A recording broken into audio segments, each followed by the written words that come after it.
agora no início um pouco, assim, identificando mais quem eu sou. Eu sou Josué, pastor Josué, missionário, casado com a Kelly, e temos duas filhinhas, a Manu e a Vitória. Estamos aqui no Níger. Com certeza, como tem a família aí, a igreja que acompanhou o casal aí abençoado que esteve há tanto tempo aqui no Níger, vocês conhecem bastante do Níger, né? Um país aí com 20 e poucos milhões, 20 milhões oficialmente, né? 21, 22 milhões de habitantes. É bem no deserto do Saara. 99% de muçulmanos islâmicos aqui no país. Então, esse é o nosso país que a gente trabalha na capital, trabalha em algumas aldeias aqui. Ultimamente, não temos conseguido sair da capital. Para sair da capital, tem que ter uma escolta militar, homens armados com a gente, para acompanhar, porque tem acontecido muito terrorismo, muitos ataques fora da capital. Algumas regiões estão bem complicadas. Então, essa introdução é para dizer, eu não, de repente, no processo que eu estiver falando um pouco, eu não vou citar muito o Níger, por ser um país mais fechado. 6 dias depois, tomou Jesus consigo a Pedro, a Tiago e João, seu irmão, e os conduziu em particular a um alto monte, e transfigurou-se diante deles, e o seu rosto resplandeceu como o sol, e os seus vestidos se tornaram brancos como a luz. E eis que lhe apareceram Moisés e Elias, falando com ele. E Pedro, tomando a palavra, disse a Jesus: Senhor, bom é estarmos aqui. Se quiseres, façamos aqui 3 tabernáculos, um para ti, um para Moisés e um para Elias. E estando ele ainda a falar, eis que uma nuvem luminosa os cobriu, e da nuvem saiu uma voz que dizia: Este é o meu filho, em quem me comprazo, escutai-o. E os discípulos, ouvindo isto, caíram sobre seus rostos, e tiveram grande medo. E aproximando-se Jesus, tocou-lhes, e disse: Levantai-vos e não tenhais medo. E erguendo ele os olhos, ninguém viram, senão unicamente a Jesus. E descendo ele do monte, Jesus lhe ordenou, dizendo: A ninguém conteis a visão, até que o Filho do Homem seja ressuscitado dos mortos. E os seus discípulos os interrogaram, dizendo: Por que dizem então os escribas que é misto que Elias venha primeiro? Eu queria compartilhar com vocês aqui algo que me toca muito, muito o coração nesse texto. Não é de agora que eu, sempre que eu posso, eu volto a essa passagem,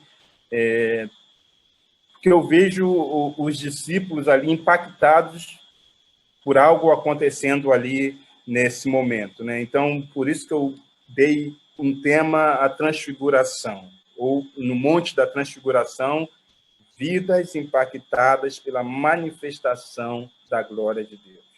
E é algo que a gente busca sempre, estarmos sendo impactados, estarmos experimentando essa glória de Deus, essa presença maravilhosa de Deus. E antes mesmo de Jesus, os profetas, vários homens de Deus, várias mulheres de Deus experimentaram a glória de Deus.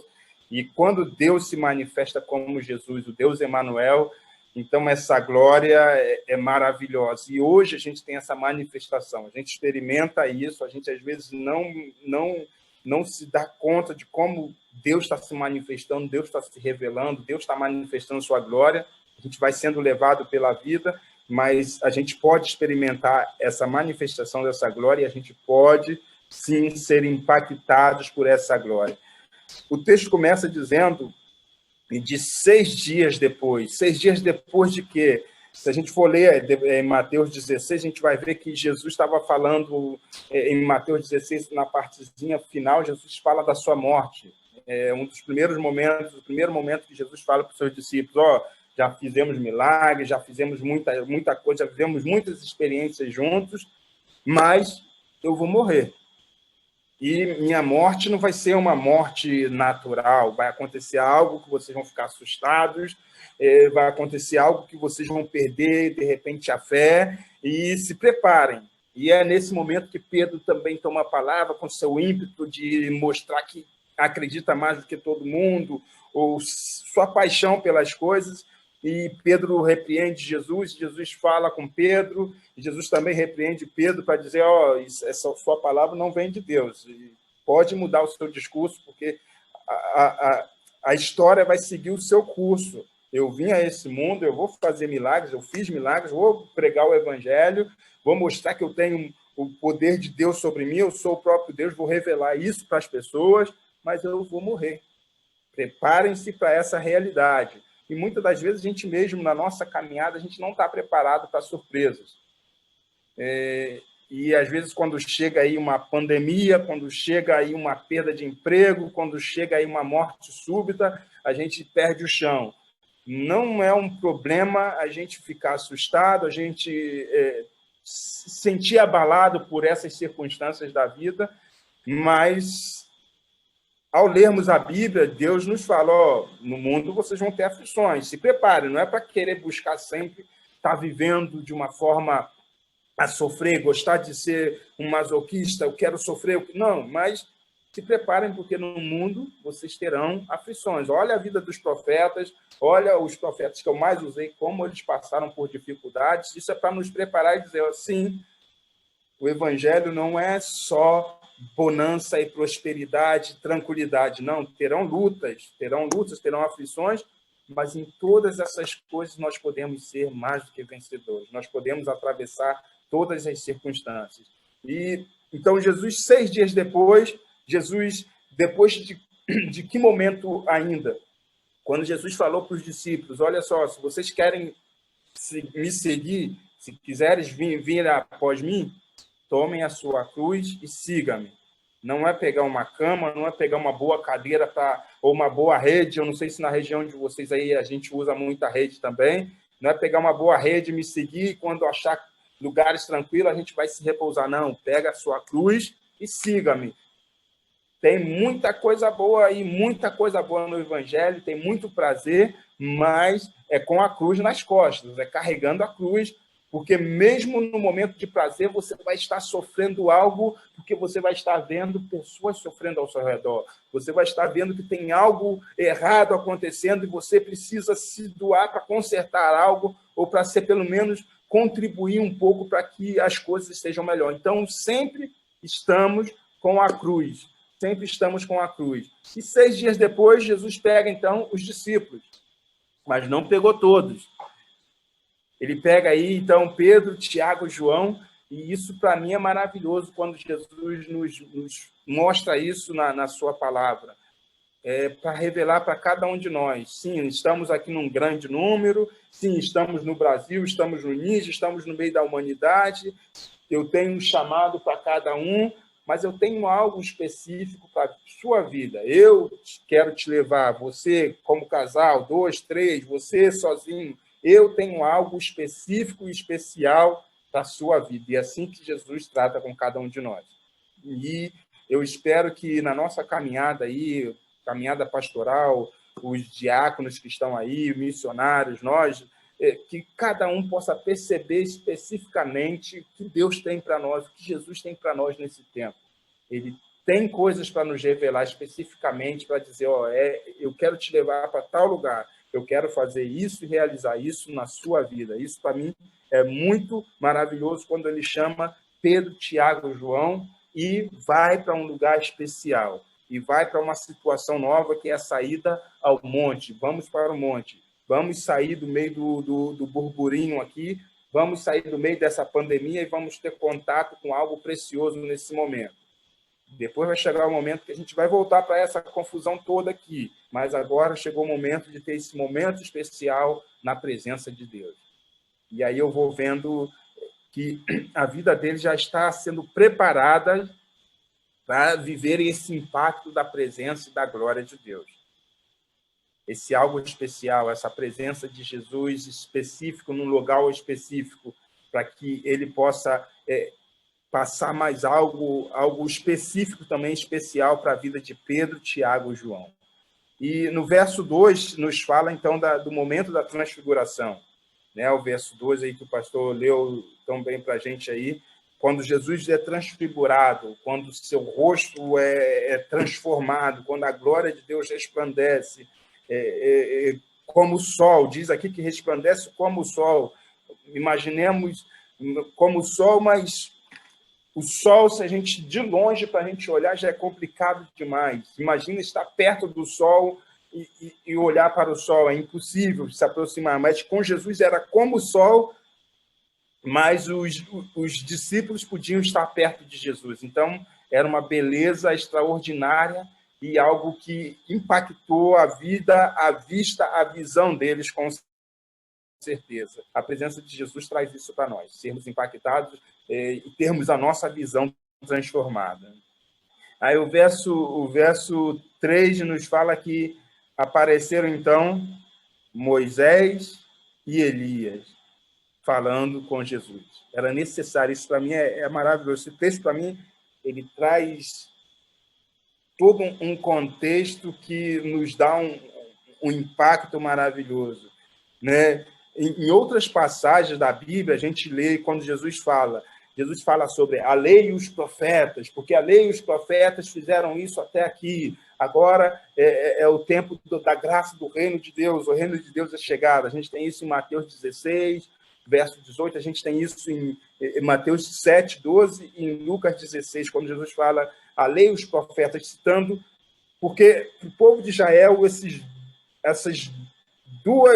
dois momentos, esses dois eventos principais da fé, da teologia do povo de Israel.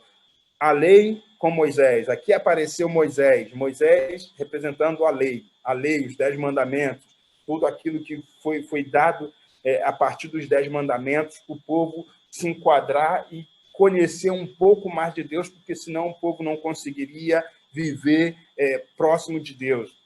E então a lei e os profetas, e a lei com Moisés, depois veio o tempo dos profetas, Elias como grande representante dos profetas, Elias como o grande representante daquele que trazia a profecia de Deus e falava para o rei, vai ser assim, falava para os outros profetas de Baal, não, o povo está seguindo vocês, vamos lá ver a quem Deus realmente segue. Então, a lei com Moisés, o grande Moisés, a gente chama até de profeta, o grande profeta de Deus, não houve homem como Moisés, segundo o que Deus falou, o próprio testemunho de Deus, e Elias, que foi transladado, Elias que viveu experiências maravilhosas com Deus. Então, a lei e os profetas estavam ali atestando que chegou o tempo da graça de Deus.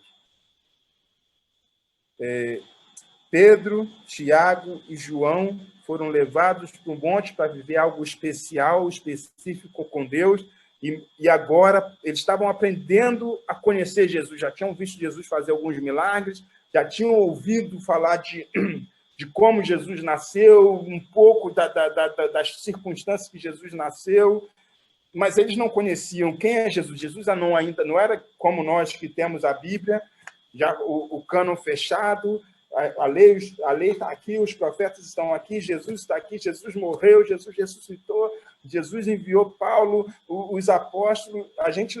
Eles não tinham isso nesse momento, eles tinham só a lei e os profetas, eles precisavam entender quem era Jesus. Mas mesmo nós, hoje, a gente ainda precisa, na nossa caminhada, não sei quantos anos aí o pastor tem de ministério, não sei quantos anos o Ives, a Val tem de ministério, ou cada um aí tem de ministério. Eu sei quantos anos eu já tenho nessa caminhada, como eu falei, em 2003 começamos com missões, mas antes eu tive uma experiência maravilhosa com Deus na igreja local, estou aqui no campo, mas eu preciso ainda, assim como Pedro e Tiago, preciso conhecer quem é Jesus. Que tempo é esse tempo da graça? Cada dia a gente pode se aprofundar um pouco mais em conhecer o que aconteceu com a lei, com os profetas, e agora nesse tempo da graça de Deus. E Pedro, Tiago e João, eles precisavam entender quem era Jesus. Por isso, Jesus referendou o seu ministério diante deles e quem ele era, para dizer, olha só, a lei e os profetas estão aqui. Deus trouxe a lei e os profetas para confirmar a vocês que eu sou a continuidade de tudo isso que os profetas e na lei foram falados. Eu sou o cumprimento disso. E a glória de Deus, então, se manifesta nesse meio. A lei como base, os profetas como base, chegou o tempo da graça, o reino de Deus chegou com Jesus, e agora a glória de Deus se manifesta na vida de Pedro, Tiago e João, e eles vivem essa experiência maravilhosa de ter a lei e o profeta confirmando que Jesus, o nosso Salvador, que morreu e ressuscitou, está vivo e que tem um chamado específico para cada um de nós. Ele tem uma missão a nos dar, porque ele é o nosso Salvador. É muito, muito maravilhoso viver esse impacto da glória de Deus dessa forma que a Bíblia vai apontando ali nesse momento da transfiguração. O versículo 4 mostra um pouco da nossa reação humana diante dessa glória que Deus prepara para a gente. Com certeza, cada um de nós aqui já teve experiências gloriosas com Deus. E, às vezes, na igreja mesmo, no culto, a gente percebe e vive, em alguns momentos, mais do que outros, até a glória de Deus, o impacto, a presença de Deus. Mas no versículo 4 nos diz aqui que Pedro disse a Jesus, como Pedro viu Elias, Moisés, viu Jesus ali, viu o rosto de Jesus transfigurado, aquela glória toda. O versículo 4 diz que Pedro disse a Jesus, Senhor, é muito bom a gente estar aqui. Se o Senhor quiser, eu vou fazer aqui para nós 3 tendas. Uma será para o Senhor, outra vai ser para Moisés e outra vai ser para Elias. Talvez tenha sido uma boa reflexão, uma boa palavra, mas eu prefiro ver, para que eu aprenda com Pedro, eu vejo que foi um pouco egoísmo. É a glória de Deus dentro da igreja. Quando o culto está muito bom, a mensagem foi muito boa, a gente fica preso naquilo, a gente fica só, a igreja está bombando, as coisas estão dando certo, as pessoas estão vindo, a gente quer ficar ali, montar nossas tendas e vamos ficar aqui. A glória de Deus está descendo. Olha só como o evangelho está dando certo. Olha só como minha família está vivenciando, experimentando a glória de Deus. Então, vou fazer minha tenda aqui e que Jesus fique aqui só para a gente. E que Jesus, a lei, os profetas e a graça fique aqui só para a gente e a gente vai ficar usufruindo dessa presença. Isso, eu acho que demonstra um pouco que Pedro, principalmente, não havia compreendido bem por que Jesus veio a esse mundo. E eu creio que a gente mesmo, na nossa caminhada, a gente tem que abrir a nossa visão para ver quando mais está bom, quando está muito bom, quando está muito gostoso estar na presença de Deus. A gente tem que se despertar que a gente precisa compartilhar essa graça, esse amor, compartilhar os princípios do reino com outras pessoas, porque senão a gente não vai estar vivenciando aquilo essencialmente que Jesus trouxe para a gente. E experimentar da glória de Deus é algo que nos leva a vivenciar o ID de Jesus. De uma forma ou de outra, indo, a gente tem que ir, a gente vai experimentando, a gente está no monte, a gente está no templo, a gente está na casa, está no local bom, mas indo, compartilhando. A gente tem que compartilhar essa bênção e essa glória e essa beleza do rosto de Cristo se resplandecendo diante de nós. A gente foi criado para compartilhar isso com as pessoas. O verso 5 fala... Pedro ainda estava falando isso, né? Vamos ficar aqui, que aqui está muito bom, Jesus. Eu não quero nenhuma casa para mim, não precisa. Vamos fazer uma tenda aí para o Senhor, para Elias, para Moisés, e a gente fica por aí, mas eu quero ficar experimentando isso aqui. Fala que Jesus nem respondeu nada. O versículo 5 fala que Pedro não estava falando. Pedro fala somente, ele fala. E quando uma nuvem luminosa os envolveu. Lá em cima, no versículo 2, era o rosto de Jesus resplandecendo, as vestes de Jesus se tornaram brancas como a luz. No verso 5 já fala que houve mais algo maravilhoso. Uma nuvem luminosa, a luz, nuvem. E vindo do meio da nuvem, veio uma voz que dizia: esse é o meu filho amado, em quem me comprazo, a ele ouvi. Para mim, é o texto completo que fala, vocês querem ficar aí na glória, na nuvem luminosa, na beleza de Cristo, experimentando, sentindo a presença de Deus. Mas olha aí, Jesus é o Filho amado, Jesus é o próprio Deus, e a gente precisa fazer algo, a gente precisa ouvir a voz de Cristo. Como a gente vai ouvir a voz de Cristo? Será que Cristo precisa hoje ainda falar especificamente conosco? Ele pode falar, ele fala ainda hoje, ele pode usar alguém para falar, mas já está muita coisa, o principal já está dito aqui. O id é para todo mundo, o compartilhar, o perdoar, o amar seu inimigo, dar a outra face, o amar acima de todas as coisas. Já está tudo aqui. Será que Jesus precisa repetir de novo para a gente que a gente precisa ir, que a gente precisa sair, que a gente precisa compartilhar, que a gente precisa amar, que precisamos ter fé? Já está tudo aqui. Ele pode fazer de novo por misericórdia, mas já está tudo na sua palavra. E a palavra de Deus aqui nos diz, esse negócio aí de fazer tenda, ficar no monte, não vou nem te responder, Pedro. Não vou nem te responder isso. Vamos seguir com o que interessa. Jesus é o meu filho amado. Olha aí a glória, olha a nuvem, olha tudo isso. Viu os profetas, viu a lei, viu tudo isso. Se confirmou que Jesus é realmente o enviado de Deus, está ótimo. A gente compreendeu que Jesus é o nosso Salvador, compreendemos. A glória de Deus é muito gostosa, é muito bom. Esse negócio de tenda para ficar aqui, não vou nem responder. Você está pensando outras coisas. Ouvir o que Jesus tem para te dizer. Vai ouvir o que Jesus tem para te dizer, a ele ouvir. A meu filho amado, a ele ouvir. Isso é o versículo 5 que nos fala, né?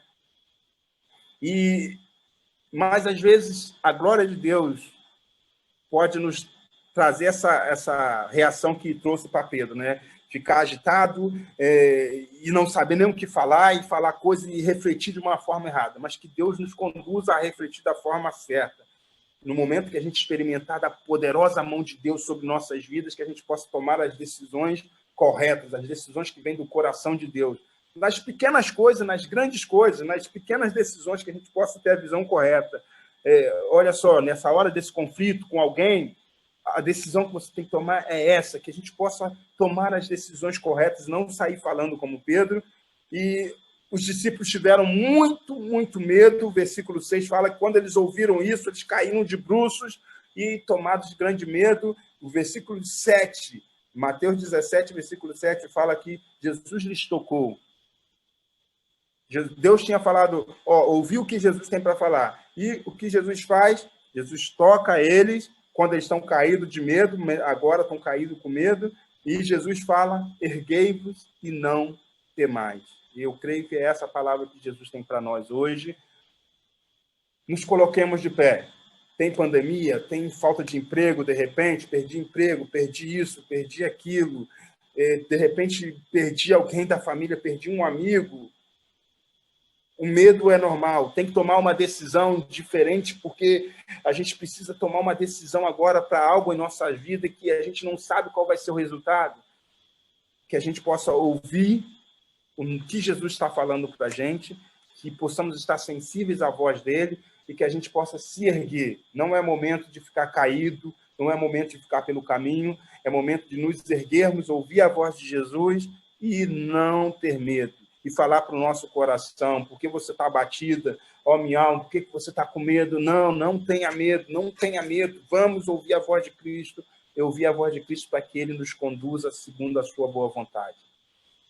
Que seja assim na vida de cada um de nós. Eu não sei o drama ou as situações ou as felicidades que cada um está vivendo, mas que a gente possa nos erguermos, que Cristo mesmo possa nos erguer, que Cristo mesmo toque aonde está doendo, aonde faz mal, aonde a gente perdeu a visão, aonde a gente está enfraquecido, que Ele toque, e o seu toque de cura possa ainda, com sua palavra, dizer, não temais, vem, levanta-se e vamos seguir a caminhada, porque não chegou, ainda não é o fim, não é o fim do nosso trajeto, a gente tem muito a caminhar com esse Jesus ainda.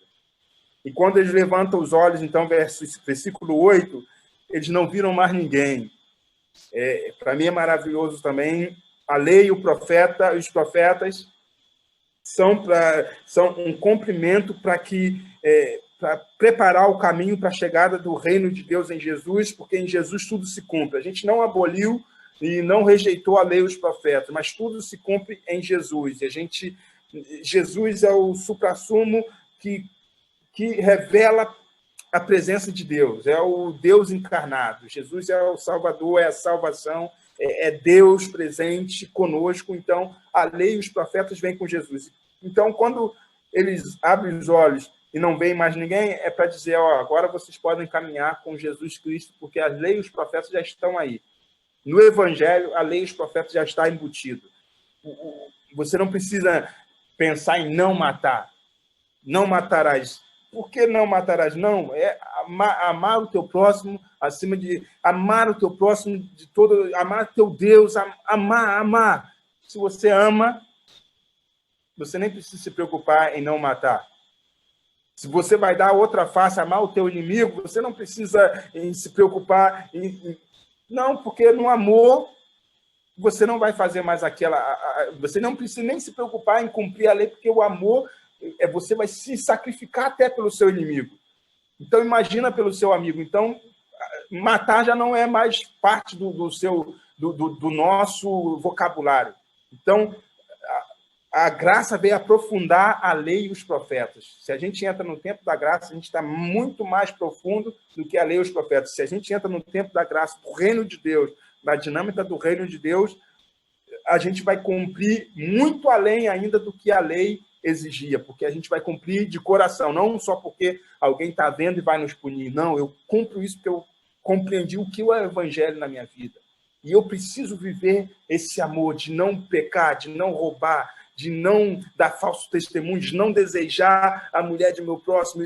Se eu fizer isso, eu tenho que pedir perdão, tenho que me arrepender. Não é porque alguém me viu. A lei, o profeta era quando alguém te vê, ele vai te condenar, ele pode te entregar para ser punido. Mas com a graça, Deus vê o interior do meu coração, eu cumpro perfeitamente a lei, e se eu peco, se eu erro, eu vou de joelho pedir perdão e me conserto para a glória de Deus.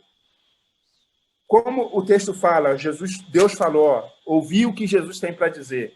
No versículo 9, fala que eles estão descendo do monte.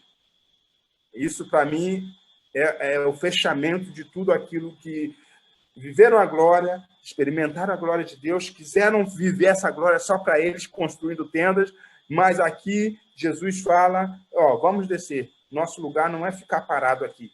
A gente pode voltar aqui para o monte algumas vezes, está no monte, está no templo, está onde a glória está, mas nosso lugar é lá no meio daquelas pessoas que estão, dos ladrões, das prostitutas, lá no meio daqueles que estão precisando de um milagre, lá no meio daqueles que vão nos crucificar, que vão nos perseguir. É lá o nosso local, porque é lá que essa luz que resplandeceu o meu rosto, é lá que essa luz precisa brilhar. E esse é o convite de Jesus para cada um de nós, que a gente possa estar no monte, gozar da presença de Deus no monte, mas que a gente possa também descer do monte e compartilhar esse amor. Quando eu falo sair da nossa zona de conforto, desse ambiente de que a gente vê a glória de Deus, nesse momento aí de pandemia, não sei como está a realidade da onde vocês vivem, não é agora eu vou para a rua, então pregar o evangelho, falar com todo mundo e tocar todo mundo. Não, é respeitar com sabedoria, pregar, tomar as precauções necessárias, recomendações, porque respeitar as autoridades faz parte de render glória a Deus. Jesus nos orienta a isso, mas por telefone eu posso fazer algo. Se eu não posso sair, eu posso fazer por telefone. Se eu não posso falar com ninguém, eu posso dobrar meu joelho. Se eu não posso estar próximo de alguém, eu posso, de repente, eu estou ganhando só um pouquinho, mas eu posso compartilhar algo, enviar algo para alguém, e no tempo que eu puder sair, eu vou sair para abraçar, no tempo que acabar a pandemia, que estiver controlado, eu vou sair para abençoar, para tocar pessoas e curar em nome de Jesus. E se Deus estiver me chamando para ir para um país, para outro, para uma cidade, que eu posso ir para servir a Deus. Então, que a gente possa descer do monte para ser bênção, para resplandecer a luz de Cristo em nossas vidas. Que seja assim na vida de cada um de nós, em nome de Jesus. Contato com a gente, se quiser se juntar a nós em oração. Pelo WhatsApp, eu sempre mando notícias de oração, às vezes 2 vezes por mês, 3 vezes, às vezes uma vez só por mês, com vídeos, com notícias de oração, pedidos de oração. Se tem um pedido de oração extraordinário, tipo a questão do Dibô, na semana, no dia que ele chegou lá, a gente mandou para o hospital, já acionamos nossa rede de intercessão aí, todo mundo orando. Então, quem quiser fazer contato conosco, pode fazer por esses meios aí, esses canais, e que Deus abençoe vocês aí. Obrigado.